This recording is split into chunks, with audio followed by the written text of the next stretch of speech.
So although this 4MT actually has been chipped already and is a very, very good runner with no real major issues and a really good sound, the sound's actually from YouTube's.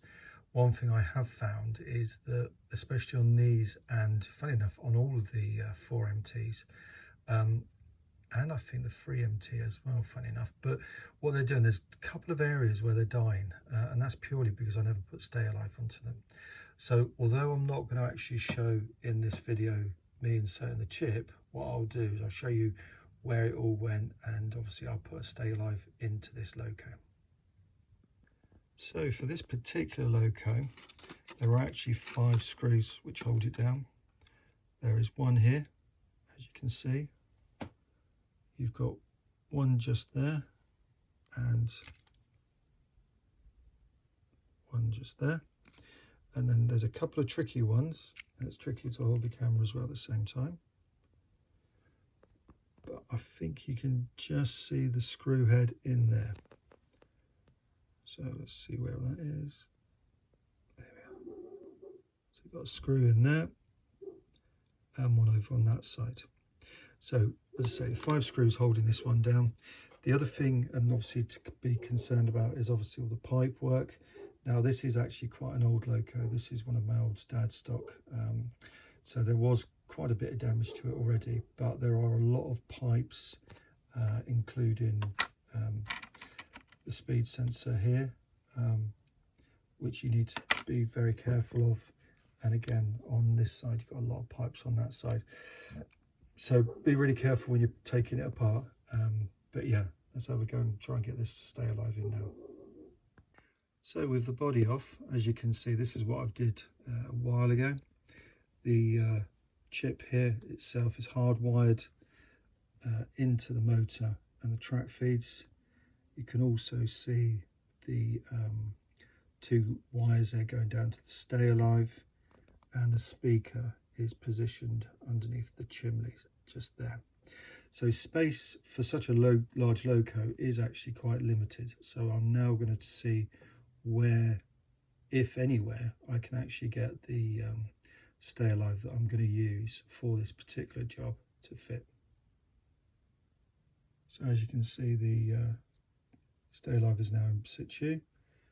I have soldered and insulated the ends, and now it's just a quick check before I put the body on of all of the wiring, making sure that I've not disturbed anything, and generally just having a quick look for myself, because obviously I have tidied it up a little bit in there from what I did before as well, so it's always a good idea to do that.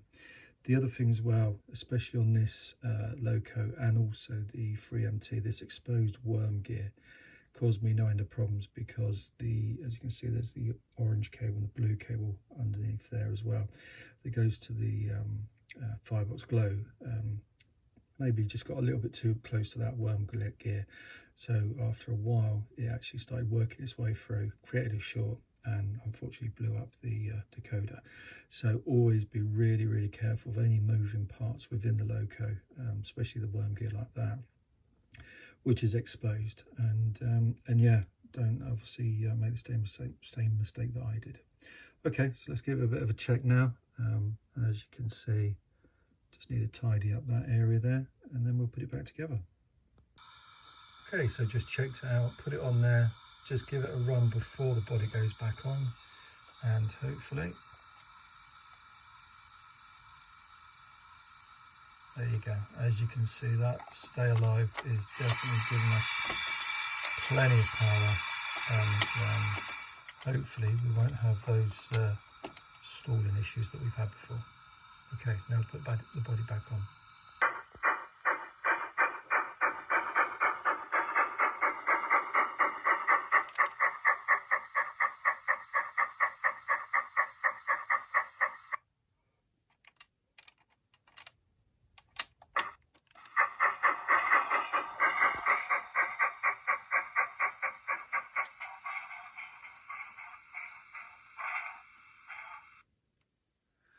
Okay, so as you can see, good 4 to 5 seconds there, so really pleased with that.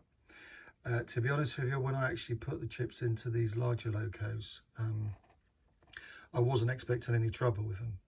Obviously for the small tank locos I was, but I think what it was is that the pickups weren't as good as one was expecting, and there were two specific areas here at Kingsclear where there's small dead sections, and both this loco and the other Bachmann 4MTs seem to struggle with, especially at low speed. And I think that's the issue. You really want to be able to drive these at low speed without the fear of them dropping off.